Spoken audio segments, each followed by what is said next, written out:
দেখো আজকে লাঞ্চের থালিতে কি কিনে চলে এসেছি। এখানে আছে ভাত, এখানে আছে লাউ পাতার বড়া, এখানে হচ্ছে পকোড়া, এখানে হচ্ছে ডালের পকোড়া, গন্ধরাজ ডিম, ডাল, আর হচ্ছে নিরামিষ তরকারি। এই গন্ধরাজ ডিম রেসিপিটা তোমরা আমার চ্যানেলে বড় ভিডিওতে পেয়ে যাবে, আর এটা শর্টসে পেয়ে যাবে। খেয়ে নিই একদম অল্প করে ডাল নিই, বিউলির ডাল না এটা?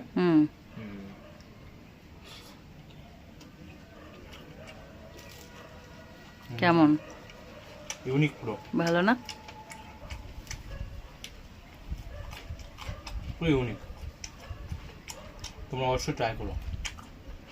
এদিকে পাতা, এদিকে ডাল একসাথে।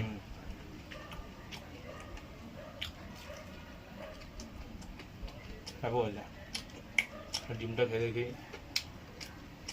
একটু গ্রেভি নিই।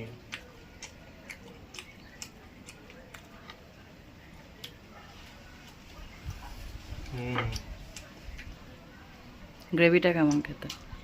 দেবো বলতে ডিম তো ডিমের মতন খেতে। মা তো